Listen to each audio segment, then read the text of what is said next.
नमस्कार, स्वागत है आप सभी का आपके अपने YouTube चैनल पर।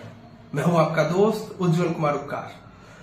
तो इस नए वीडियो में हम चर्चा करने वाले हैं आज मेंस स्ट्रेटजी के तीसरे वीडियो में एक ऐसे टॉपिक की, एक ऐसे सेक्शन की जिसके बिना आपका मेंस या फिर फाइनल रिजल्ट होना मुश्किल ही नहीं, बहुत ही असंभव सा प्रतीत होता है। अगर आप इस सेक्शन में फुल स्कोर करते हैं, जहां पे आपके फुल स्कोर करने की चांसेस है, फुल स्कोर करते हैं तो आपका न मेंस का रिजल्ट बल्कि फाइनल जो लिस्ट है उसमें भी नाम आने की गारंटी हो जाती है। तो आइए बात कर रहे हैं, हम बात कर रहे हैं डेटा इंटरप्रिटेशन की, जो GS1 के सेक्शन 3 में है, जहां पर जो नया पैटर्न है उसके हिसाब से टोटल 2 क्वेश्चन पूछे जाते हैं और 2 क्वेश्चन में पहले क्वेश्चन के अथवा में क्वेश्चन होता है और दूसरे क्वेश्चन के अथवा में एक और क्वेश्चन होता है। एक पहला क्वेश्चन जो होता है वो 36 मार्क्स का होता है और दूसरा भी क्वेश्चन 36 मार्क्स का होता है। इसके अंदर 5 या 6 सवाल पूछे जाते हैं, जिसमें जो डिस्ट्रीब्यूशन होता है मार्क्स का वो अलग अलग हो सकता है। जैसे कुछ सवाल 6 के भी आते हैं, 6 मार्क्स के, कुछ 8 के, कुछ 10 मार्क्स के। लेकिन ये सेक्शन इतना महत्वपूर्ण है ना कि इसके बिना आप कल्पना नहीं कर सकते कि आपका मेंस का रिजल्ट हो सकता है या फिर आपका इंटरव्यू का रिजल्ट हो सकता है, या फिर अगर रिजल्ट हुआ भी तो आपको बहुत अच्छी रैंक प्राप्त नहीं होगी। मैं अपने एग्जांपल से समझाता हूं कि 67th में मेरे साथ क्या हुआ कि 67 के GS1 में मेरा एक 36 मार्क्स का पूरा DI गलत हो गया, उसमें मुझे मिले 0 मार्क्स। और ये जो 0 मार्क्स थे इसने मेरे रैंक को बहुत खराब कर दिया GS1 में। और जो है ऑप्शनल के पेपर में अच्छे मार्क्स होने के बावजूद मेरी रैंक 496 आई। कहा मैं SDM जो है एक्सपेक्ट कर रहा था या फिर DYSP एक्सपेक्ट कर रहा था, और कहा मुझे जाके मिली क्या, ब्लॉक वेलफेयर ऑफिसर। तो सिर्फ एक गलती कि मैंने उसमें जो है एक छोटा सा परसेंटेज वर्ड नहीं पढ़ा और जो है पूरा सवाल गलत हो गया। तो ये जो एक गलती है आपको रैंक में कहां से कहां लेके आ जाती है। आप लेवल 9 से सीधे लेवल 7 के पोस्ट पे आ जाते हो। 68 BPSC का भी बताता हूं, उसमें भी मैंने एक गलती करी और फिर से मेरी जो है मार्क्स थोड़े से कम हो गए। तो 67 और 68 BPSC मेंस में जो मेरी गलतियां थी उसको सुधारते हुए मैंने 69 BPSC में प्रण लिया कि इस बार 72/72 करके रहूंगा। यद्यपि ऐसा नहीं कि मैं मैथ्स में कमजोर हूं या कुछ, लेकिन छोटी से छोटी गलती कितनी भारी पड़ सकती है, यह 67 और 68 BPSC के मेंस में मैंने सीखा और 69 में जो है उसको ठीक किया। और शायद अभी तक तो इवेल्युएटेड सीट नहीं आई है, लेकिन मुझे पूर्ण विश्वास है, मैंने अपने आंसर को मैच किया था, ये 72/72 होगा। तो 72 होने से मेरे GS1 का स्कोर अपने आप बढ़ गया। फिर आप उधर एवरेज आंसर भी लिखते हैं तो आप काफी अच्छा स्कोर कर सकते हैं। तो आइए हम आज डेटा इंटरप्रिटेशन यानी जिसको स्टैटिस्टिक्स भी बोलते हैं या जिसको सांख्यिकी बोलते हैं, उसके जो है मेंस रणनीति पर बात करते हैं।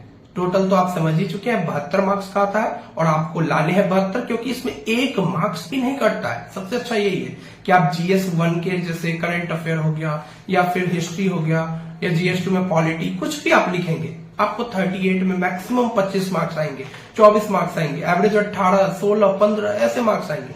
लेकिन ये एक ऐसा सेक्शन है जो आपको 72 में 72 दिलाएगा।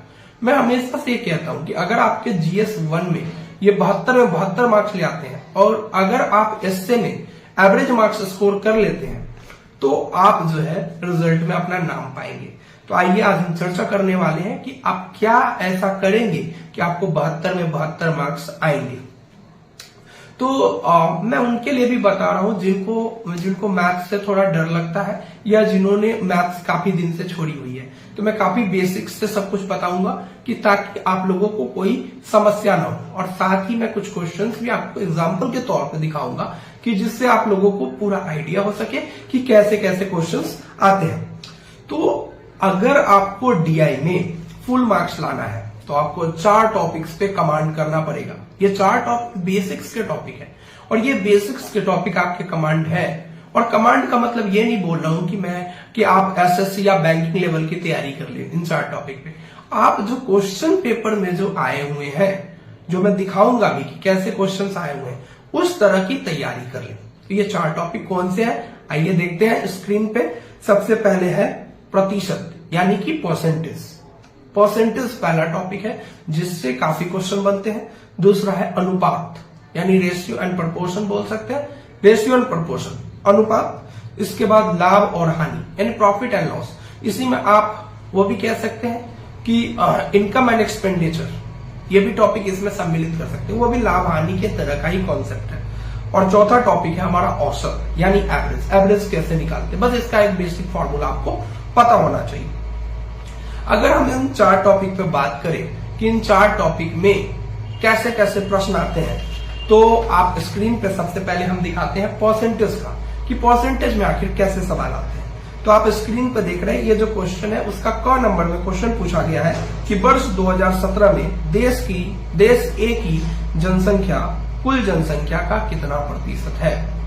तो वर्ष 2017 में तो आप चार्ट से 2017 का निकाल लेंगे, ए की जनसंख्या भी निकाल लेंगे, कुल जनसंख्या भी ऐड करके निकाल लेंगे। लेकिन अगर आपको परसेंटेज नहीं निकालने आएगा तो आप क्वेश्चन नहीं कर पाएंगे।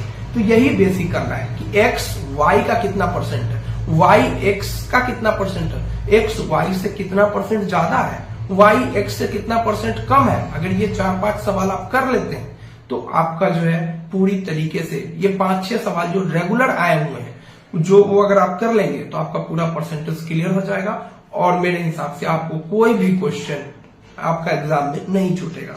दूसरा जो टॉपिक है वो अनुपात यानी रेशियो। रेशियो जैसे अगर इस क्वेश्चन की बात करें कि देश एक्स का किन वर्षों में निर्यात एवं आयात का अनुपात अधिकतम एवं न्यूनतम था, ये अनुपात क्या थे। तो अगर हम इसकी बात करते हैं तो अगर आपको निर्यात और आयात का अनुपात अगर टेबल से दिया हुआ है या फिर ग्राफ से दिया हुआ है, पाई चार्ट से दिया हुआ है, किस किस फॉर्म में क्वेश्चन आते हैं ये हम आगे बात करेंगे। लेकिन अगर इसमें दिया हुआ है, अगर अनुपात आपको आता है तो सिर्फ डिवाइड करना होता है, तो फिर आपके लिए चीजें इजी हो जाती है। तो आप समझ चुके हैं कि अनुपात में किस तरह का क्वेश्चन आएगा। तीसरा सेक्शन है लाभ और हानि यानी आय और व्यय, और इसमें हम बता रहे हैं कि वर्ष जैसे 2002 में कंपनी एन की आय 40 लाख रुपए थी, जो वर्ष 2003 में जो है 40% बढ़ गई, तो कंपनी एन का वर्ष 2003 में व्यय ज्ञात कीजिए। आपको आय दिया हुआ है 2002 का 40% बढ़ गई, तो 40% बढ़ गई तो परसेंटेज निकालने आना चाहिए सबसे पहले। बढ़ गई तो प्लस करना है उसको, 40% एडिशन हो जाएगा उसमें। इसके बाद जो है आप अगर आय पता है तो फिर व्यय जो बचत दिया हुआ है उससे जो है आप चार्ट से निकाल पाएंगे। ये एक इजी क्वेश्चन है, मतलब एवरेज टाइप का भी क्वेश्चन है, एवरेज से भी नीचे कह सकते हैं इसको, लेकिन आपके बेसिक्स क्लियर होने चाहिए। अब चौथा टॉपिक औसत की बात करें तो आप स्क्रीन पे सवाल देख सकते हैं। टोटल की सभी 5 कंपनियों का जो औसत मांग तथा औसत उत्पादन में क्या अंतर है। तो अगर आपको औसत नहीं निकालने आएगा 5 का कि सबको जोड़ के और फिर 5 से डिवाइड करेंगे तो फिर आप नहीं कर पाएंगे ये क्वेश्चन, तो आपको औसत निकालने आना चाहिए। इसके बाद जो है इसका दूसरा क्वेश्चन भी देखिए, फिर से प्रतिशत पूछा है कि कितना प्रतिशत है, कंपनी बी की मांग कंपनी सी की मांग की कितना प्रतिशत है। मान लीजिए सी की वैल्यू 40 है, डी की वैल्यू 80 है, तो कितना परसेंट हो गया, तो ये देखना है आपको। इसके बाद ये टोटल अगर ये 4 टॉपिक जो मैंने बताए, प्रतिशत, अनुपात, लाभ और हानि जिसको आय और व्यय भी कहते हैं, और औसत यानी एवरेज, अगर ये 4 टॉपिक आप कर लेते हैं तो आपको जो है कोई भी समस्या नहीं होगी। ये तो बात हो गई बेसिक्स की। अब बेसिक्स करने के बाद आप क्या करेंगे, बेसिक्स करने के बाद आप करेंगे जो क्वेश्चंस एग्जाम में आते हैं, तो उसके लिए आपको 4 और टॉपिक्स को सीखना पड़ेगा। वो 4 टॉपिक कौन से? पहला तो हमारा है पाई चार्ट। पाई चार्ट क्या होता है? एक जो है वृत्त होता है यानी सर्कल होता है जिसमें डिफरेंट एंगल्स पे, ठीक है, डिफरेंट एंगल्स पे चीजें बनी होती है, जैसा कि आप फिगर में देख सकते हैं कि क्वेश्चंस पाई चार्ट के आए हुए हैं। तो पाई चार्ट वाला जो क्वेश्चन होता है ये आप बहुत ही इजी क्वेश्चन होता है। अगर आप चारों सेक्शन की बात करें तो सबसे ज्यादा पाई चार्ट का ही इजी क्वेश्चन होता है। 69 बीपीएससी में मैंने दोनों सवाल पाई चार्ट के करे थे और बहुत ही इजी था और तुरंत निकल गए। तो पाई चार्ट का क्वेश्चन बहुत ही इजी होता है, मतलब ऐसा सोच नहीं लेना अपने अंदर। हो सकता है कि एग्जाम में दूसरा सेक्शन इजी है, तो जो आप प्रीवियस ईयर क्वेश्चन पढ़ेंगे और प्रीवियस ईयर क्वेश्चन करेंगे तब आपको समझ आएगा कि कौन सा सेक्शन आपके लिए इजी है, आप किस में कंफर्टेबल। तो पाई चार्ट में क्या होता है कि जैसे 360 डिग्री का कोण है तो 360 डिग्री को 100% के बराबर मान लिया जाता है। मान लीजिए कि 15% व्यय किया गया किसी चीज पे 100% में, तो कितने डिग्री का कोण बनेगा? तो 100% में अगर मान लीजिए 100% है 360 डिग्री के बराबर, तो 1% बराबर है 3.6 डिग्री के। ठीक है, तो 15% उसी हिसाब से आप देख सकते हैं कि 3.6 इंटू 15 कर देंगे तो इजी हो जाएगा आपके लिए, ये कोई भी दिक्कत की बात नहीं है। तो ऐसे क्वेश्चंस बहुत इजी होते हैं। दूसरा आप देख सकते हैं X Y graph. X Y graph मतलब एक एक्स एक्सिस होता है, एक वाई एक्सिस होता है और उस पर कुछ ग्राफ ड्रॉ किए जाते हैं और उसी में जो है आप डेटा प्लॉट करते हैं और उसकी वैल्यूज देखते हैं। बिल्कुल वैसा ही है। फिर वो 4 बेसिक टॉपिक। इसके बाद जो टॉपिक है वो है बार चार्ट का, यानी दंडालेख। दंडालेख आप जानते हैं जिसको आयत चित्र भी कहते हैं, और ये जो है आयत की तरह बने होते हैं और ये आपके लिए जो है बहुत ही इजी हो सकता है। आप सिर्फ वैल्यू देखना पड़ेगा, आप एक बार स्क्रीन पर देख लीजिए। इसके बाद टेबुलर डेटा। टेबुलर डेटा का मतलब होता है एक टेबल में बना होगा, टेबल में कुछ बना होता है। 6th 7th बीपीएससी के टाइम पे मैंने वो टेबुलर डेटा ही साइड में परसेंटेज लिखा हुआ था, वो छोड़ दिया, उसके चलते गलत हो गया। तो टेबुलर डेटा में थोड़ा कंफ्यूजन रहता है, तो आप टेबुलर डेटा हो तो थोड़ा ध्यान से उसको देखिए। तो आप 4 चीजें समझ चुके हैं, pie chart, X Y graph, इसके बाद जो है बार चार्ट और टेबुलर डेटा। ये 4 तरह के ही क्वेश्चन आते हैं और अब तो जो है एक के अथवा में एक होता है और एक के अथवा में एक होता है, तो कोई भी 2 पार्ट भी रिपीट होने के चांस रहते हैं। जैसे 69th में 2 क्वेश्चन पूछ लिए गए पाई चार्ट के, इस तरह 68th में भी अच्छे क्वेश्चन पूछे गए। तो अब हम बात करते हैं किसके स्टडी मटेरियल और बुक लिस्ट पर, कि आप कौन सा स्टडी मटेरियल आप फॉलो करेंगे। इसका सबसे बेस्ट मटेरियल जो है वो है previous year question. Previous year question मैंने पहले ही बोला है कि केबीसी नैनो का आप ले लेंगे। तो जब आपने केबीसी नैनो का प्रीवियस ईयर ले लिया है तो आप उसमें जो है जाएंगे डीआई वाले सेक्शन पे और सारे प्रीवियस ईयर क्वेश्चन बना लें। अगर आप सारे क्वेश्चन बना लेते हैं तो फिर आपके लिए बहुत ही इजी हो जाता है। इसके बाद जो है दूसरा रिसोर्स आप यूज कर सकते हैं यूट्यूब की फ्री वीडियोस। यूट्यूब की फ्री वीडियोस कहने का मतलब बहुत सारे कोचिंग इंस्टीट्यूट, बहुत सारे यूट्यूबर्स जो बीपीएससी के क्षेत्र में नहीं भी है और जो बीपीएससी के क्षेत्र में है भी, बहुत सारे जो है मैंने आज सर्च करके भी देखा, बहुत सारे चैनल आ रहे थे, उन्होंने काफी अच्छा पढ़ाया है। तो आप उन पे जाके देख सकते हैं कि आप किस टीचर के साथ कंफर्टेबल है। बहुत सारे कोर्सेस हैं जो फ्री में अवेलेबल है, तो आप जो है यूट्यूब के फ्री रिसोर्सेस का इस्तेमाल करें। अगर मेरे से पूछेंगे पर्सनली तो मैंने कोई वीडियो नहीं देखी, मैंने कुछ नहीं देखा। मैंने सिर्फ और सिर्फ जो है क्योंकि मेरी मैथ्स काफी अच्छी रही है, वो अलग बात है कि क्वेश्चंस गलत हो गए थे, लेकिन ओवरऑल जो है मैंने कोई वो नहीं किया। तो आप, लेकिन मैं सजेस्ट करूंगा कि अगर आपका वीक पोर्शन है तो आप YouTube की वीडियोस को सजेस्ट करें, मतलब उसको जो है आप एक बार करें, तो जिससे क्या होगा ना, कुछ क्वेश्चन कर लेंगे तो आपके लिए अच्छा रहेगा। इसके बाद अगर आप एक प्रॉपर बुक की बात पूछे कि आप किस बुक को फॉलो करें, तो मैंने भी इससे क्वेश्चन बनाए थे, quantitative analysis by RS. Agrawal.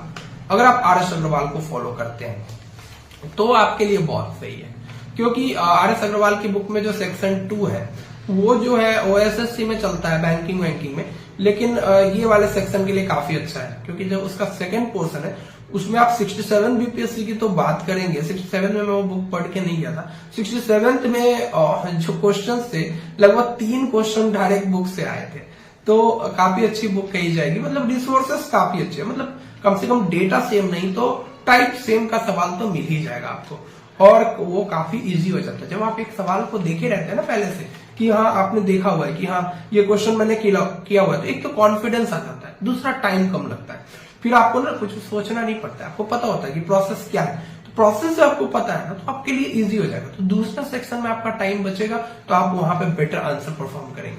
अगर आपका एक सेक्शन में ज्यादा टाइम लग जाएगा ना डीआई में, डीआई सही तो हो जाता है बट वो सेक्शन की बात है।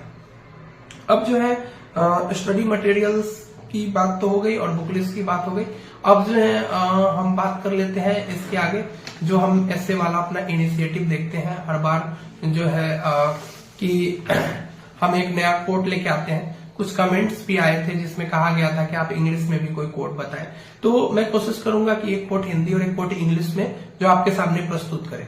अगर आप पूछेंगे क्या हिंदी वाले जो है स्टूडेंट क्या इंग्लिश में कोट लिख सकते हैं, तो जब आप मेरी कॉपी देखेंगे, जैसे कि अभी तक तो मैंने अभी तक मेरे पास मिली नहीं है, लेकिन जैसे ही मिलती है मुझे, मैं अपना जो है कॉपी आपके सामने लाऊंगा। आप देखेंगे कि मैंने जो है इंग्लिश में भी कोट्स लिखे हैं, जैसे नारीवादी आंदोलन में पर्सनली पॉलिटिकल, या women are not born but made, ऐसे कोट्स जो है इंग्लिश में लिखे। तो जो ओरिजिनल कोट्स है ना, अगर जिस भाषा में उसी में लिखे। आप हिंदी कैसे में संस्कृत की चीजें यूज करते हैं ना, यत्र नारस्तु पूजन्ते रमते तत्र देवता, तो जहां जो है नारी बसती है वहीं पे देवताओं का निवास होता है। ये कोट आप हिंदी में थोड़ी लिखते हैं या संस्कृत में लिखते हैं। तो आप इंग्लिश कोट्स का भी इस्तेमाल धूम धड़ाके से कर सकते हैं, इसके लिए घबराने की जरूरत नहीं। आप इंग्लिश कोट्स भी पढ़ रहे हैं तो बहुत ज्यादा नहीं, लेकिन 1-2 कोट्स का इस्तेमाल आप कर सकते हैं। तो आज का हमारा कोट है कुछ इस तरीके का कि धर्म के बिना विज्ञान लंगड़ा है तथा विज्ञान के बिना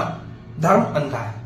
धर्म के बिना विज्ञान लंगड़ा है तथा विज्ञान के बिना धर्म अंधा है। पहले इंग्लिश बता देता हूं और आपको बहुत जान के ये वो होगा कि 68 बीपीएससी में ये क्वेश्चन जो है लोकोक्ति वाले सेक्शन में, यानी बिहार स्पेशल वाले सेक्शन में भी पूछा गया था कि society without religion is lame and religion without society is blind.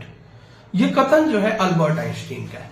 जब अल्बर्ट आइंस्टीन ने जो है बहुत सारी चीजें बना ली और उन्होंने जब मतलब एक तरीके से E बराबर mc² जैसी चीजों का जो उन्होंने प्रादुर्भाव किया, तो उनके मन में कहीं ना कहीं था कि क्या जो साइंस के जो आविष्कार है क्या उसका सही उपयोग हो पाएगा। अच्छा, पहले मैं इसको ना बता देता हूं कि ये मैथिली में भी पूछा गया था कि धर्म के बिना विज्ञान लांगर छै, विज्ञान का बिना धर्म आनर छै। तो ये वाला जो है ये आपको मैथिली में भी पूछा गया था। तो मीनिंग सेम ही है, अल्बर्ट आइंस्टीन के द्वारा लिखी गई है ये जो कोट है। तो अल्बर्ट आइंस्टीन के मन में ये आया कि क्या जो है विज्ञान को कैसे चलना चाहिए। तो उनके मन में ये बात आया कि विज्ञान को धर्म के हिसाब से समन्वय बिठाना चाहिए, क्योंकि धर्म क्या देता है आपको? धर्म देता है आपको नैतिकता, धर्म आपको देता है सही दिशा, धर्म आपको देता है सत्य, सत्य को खोजने की दिशा। और धर्म आपको क्या देता है? एक तरीके से आपको राह दिखाता है अच्छाई की तरफ। जैसे आपने विज्ञान में परमाणु बम का आविष्कार कर लिया, क्या आप उस किस दिशा में यूज करेंगे? क्या आप उसको जो है न्यूक्लियर फ्यूजन करके जो है उसका बिजली बनाएंगे, या फिर आप उसके को यूज करके आप जो है दुनिया का विनाश कर देंगे? तो अगर धर्म और विज्ञान का समन्वय नहीं होता है तो ऐसे में क्या होगा कि जो है विश्व जो है कहीं ना कहीं जो है एक अंधापन और लंगड़ेपन का शिकार हो जाएगा। तो अल्बर्ट आइंस्टीन का ये कोट है, इस पर आप बहुत सारे एग्जाम्पल सोच सकते हैं कि धर्म में वो कौन सी बातें हैं जिसको विज्ञान सपोज करता है। जब ये ऐसे मैंने एग्जाम में लिखा था और वहां पे विवियन डेरेजियो का एग्जाम्पल दिया था कि विवियन डेरेजियो जो थे वो मतलब एक पोएट है इंडिया के, और जिन्होंने भारत की आजादी के लिए लड़ाई लड़ी। तो उन्होंने जब चीजें रखी सोसाइटी के सामने कि देखिए बाल विवाह क्यों खराब है, या तो उन्होंने वैज्ञानिक सबूत रखे।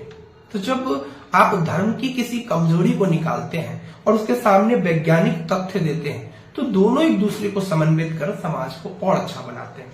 आप ईश्वर चंद्र विद्यासागर का भी एग्जाम्पल दे सकते हैं, जिन्होंने बाल विवाह और विधवा पुनर्विवाह, बाल विवाह को रोकने और विधवा पुनर्विवाह को शुरू करने के लिए कई सारे एग्जाम्पल्स दिए। तो ओवरऑल हम ये बात कहना चाहते हैं कि धर्म और विज्ञान का समन्वय बहुत जरूरी है। धर्म जो है चीजों को एक सही दिशा देता है, एक नैतिक दिशा देता है, और जो कार्य करने की आपकी शैली है उसको कहीं ना कहीं उसके ऊपर एक तरीके से एक आपके ऊपर नैतिक दबाव होता है। तो जो अच्छा कार्य करते हैं आप सोसाइटी के भले के लिए करते हैं, दोनों का उद्देश्य एक ही है, समाज की अच्छाई। तो बस आप लोग जो है कोट अच्छे से समझ गए होंगे। आप लोग और सारे एग्जाम्पल्स सोचिए कि हम कौन कौन से एग्जाम्पल्स कोट कर सकते हैं, ताकि जो है आप जो है एस्से के बारे में और कुछ बातें कर सके। आपको जो कोट देते हैं उससे जो है आप तरह तरह के एग्जाम्पल सोचिए। हिस्ट्री में ऐसा क्या हुआ है, क्या जो है साहित्य में ऐसा कुछ है, या फिर जो है इतिहास में ऐसा क्या है, या पुराने जमाने में ऐसा क्या था। जैसे पुराने जमाने के ऋषि मुनि भी ऐसा करते थे, धर्म और विज्ञान को साथ लेके चलते थे। तो आपको वही करना है, ठीक है। तो आप लोग डीआई के बारे में अच्छे से समझ चुके होंगे, इसकी क्या रणनीति है और कैसे हम 72 में 72 मार्क्स प्राप्त कर सकते हैं। तो बस इस वीडियो में इतना ही। अगर आप इस चैनल पे नए हैं तो इस चैनल को सब्सक्राइब करें और लाइक, कमेंट और शेयर करना ना भूलें। धन्यवाद।